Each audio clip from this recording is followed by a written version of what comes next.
Yo, what's up, everybody? How's it going? It's March, what's the date? 14th, 2016.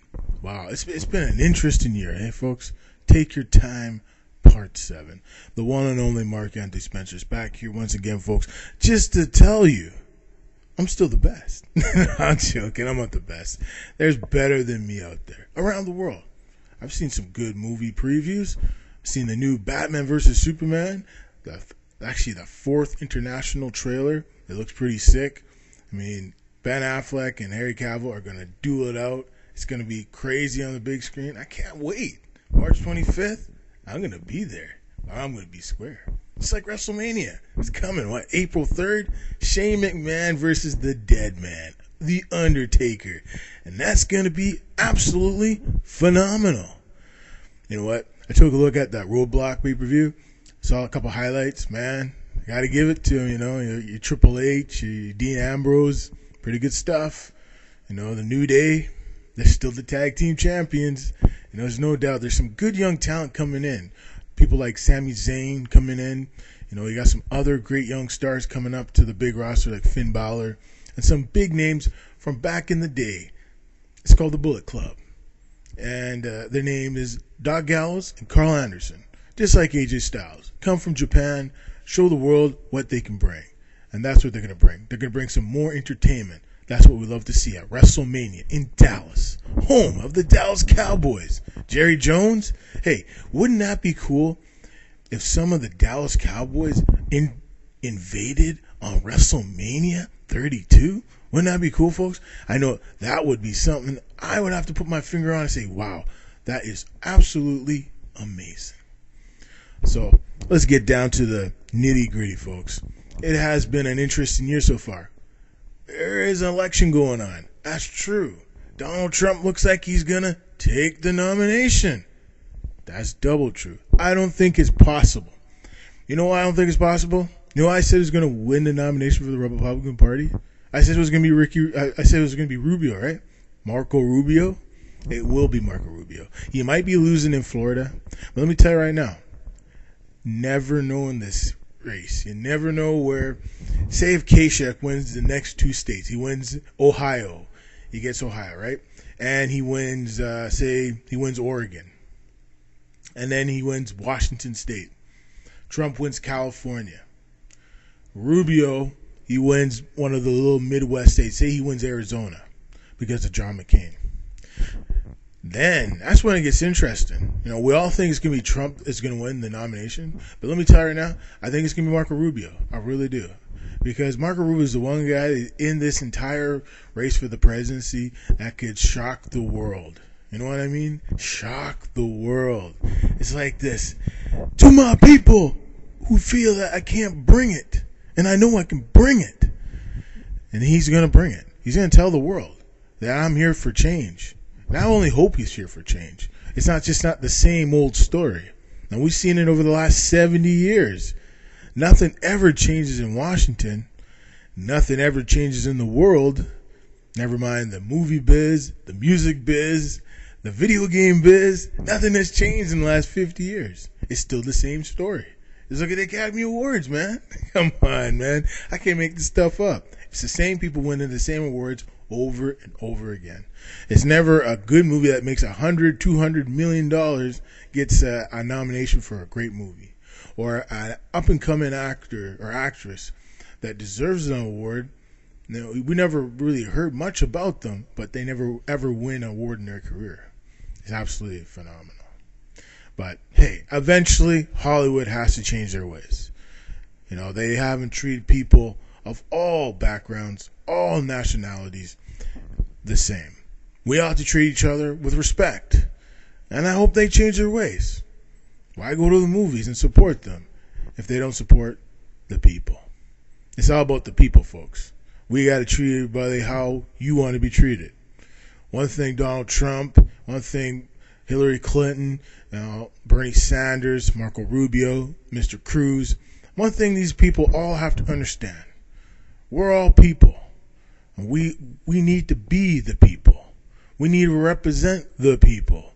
We need to hear what they have to say. These people are in trouble right now. They're losing their jobs. They're losing their homes. They're losing everything. They're losing their family.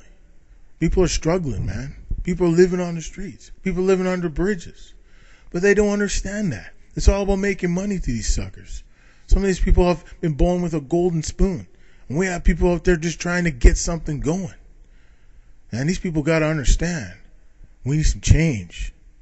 Hopefully we get some change soon. Because, man, these presidents, they run every 4 years, right? And it's the same old story. You know? I'm getting sick of this. These people got to start listening to the people. And the people that vote for these people, they got to wake up, man. You got to vote for people that are going to make a change, make a difference. Man, there's been a few presidents in history that did make a difference. From John F. Kennedy. I mean, come on. There's been a few others. You know, from Jimmy Carter. Reagan made some of a difference. Even though it wasn't the greatest difference. But he made a difference. They all made a difference. Franklin Delano Roosevelt, not so much. He was an idiot. He wasn't a great president. But Dwight D. Eisenhower, he was another great one. You know, throughout their years, they had some good presidents.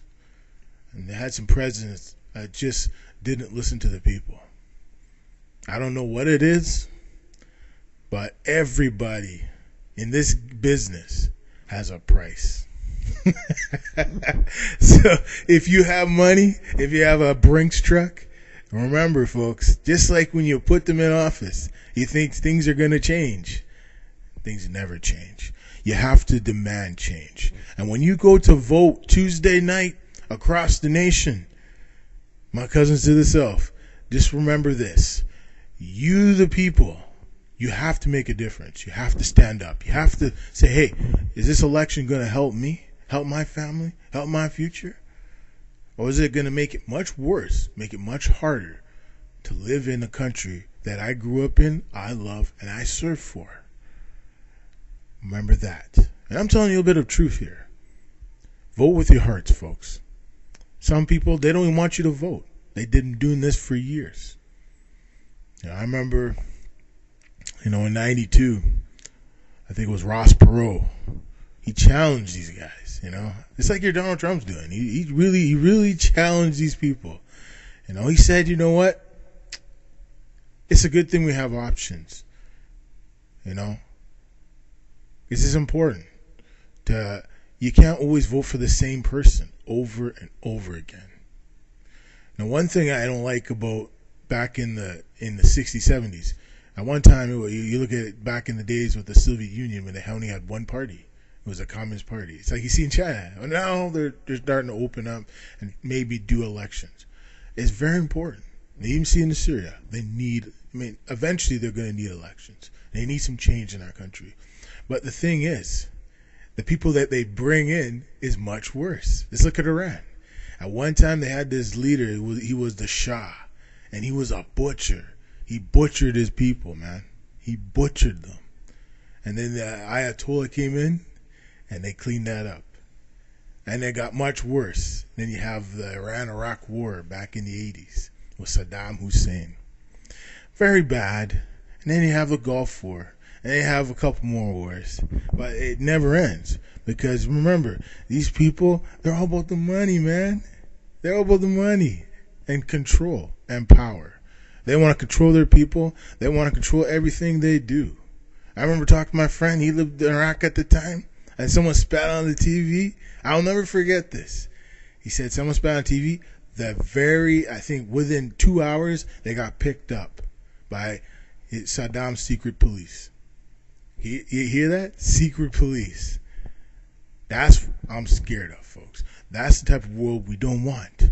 We don't want a world where these machines and some of these politicians have absolute power, where we have no rights, no freedoms, and no freedom of speech. Your freedom of speech is very important to me, and it should be important to you. And that's what I'm all about, folks. Take your time, part 7. Mark Spencer, signing out.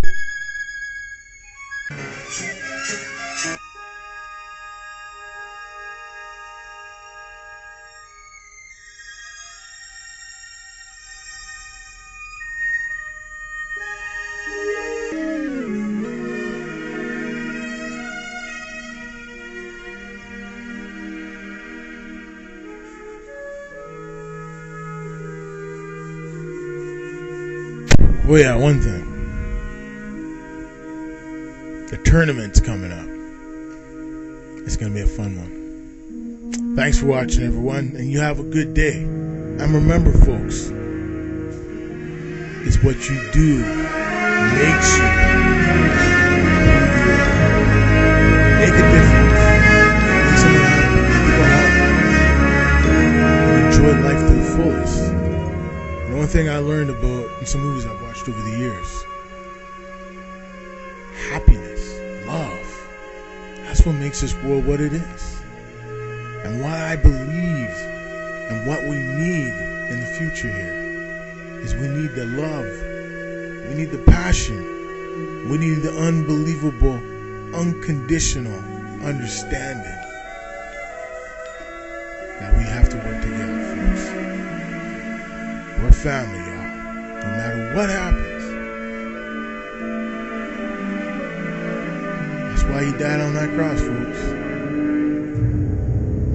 Because he loved you. It's like I love you all.